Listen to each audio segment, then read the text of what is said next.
And it is time. I hear many heads of state here and participants say we need to expedite.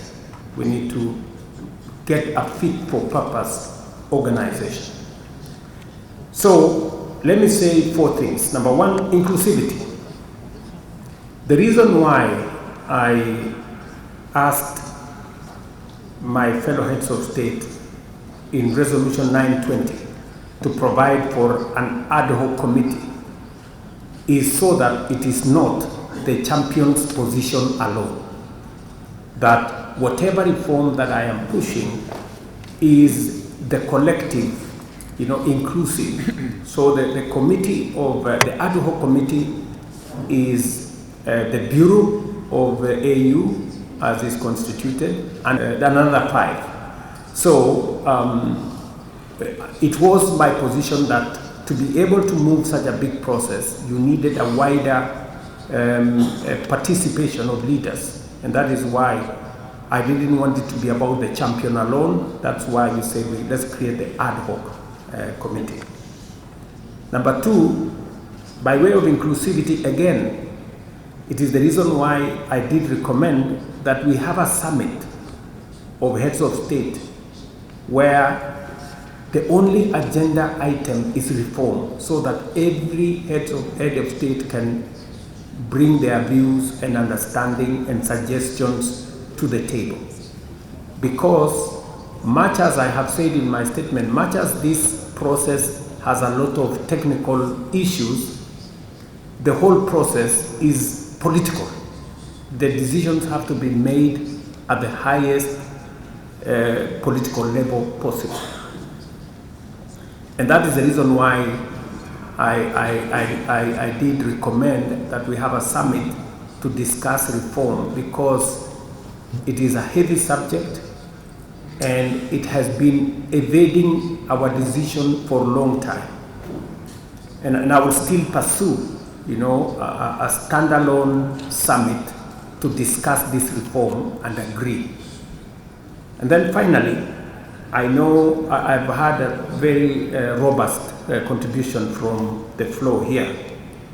And I like the recommendation that was made by Mauritius, that let us read the detailed report.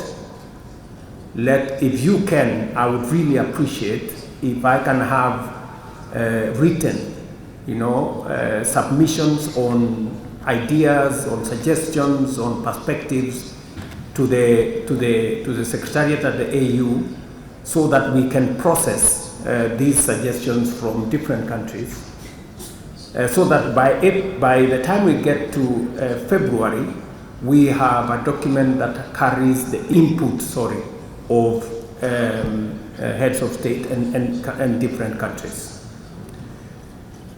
I know a lot has been said to the effect about cost. And I remember when we were reforming our education system in Kenya, we were told it's going to cost more if we change the education system. But then we got somebody who told us, if you think education is expensive, try ignorance.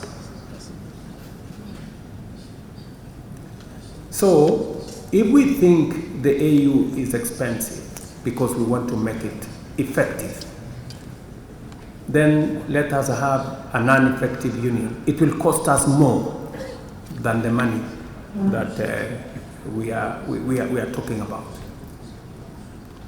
That's number 1. Number 2, there are decisions that do not need any money, and they have been said by the representative of Eritrea. We have decisions on streamlining the agenda. We have decisions on categorization of decisions. We have decisions on, there are so many decisions that do not need money. Why are we using money as an excuse to delay decisions that do not need money? So I think we really need to make up our mind as to whether we want to reform this institution, and I think all the suggestions I hear from the floor point to the fact that we want to reform this organization, and we should. And I also hear everybody saying it is urgent. It is also true that it is urgent and necessary.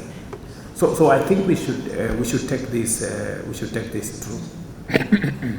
I would recommend to delegations here that if we can have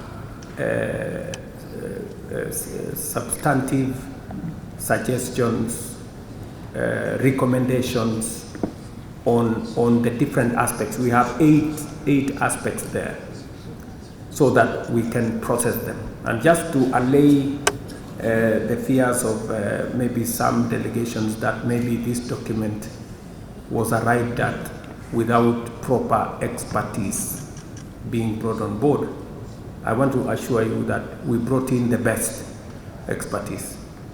Whether it was the review of the peace fund from $400 million to $1 billion, there was real expertise put in there. And I speak as a person who has had a direct experience of the use of the peace fund. We tried to access the peace fund when we were intervening in DRC.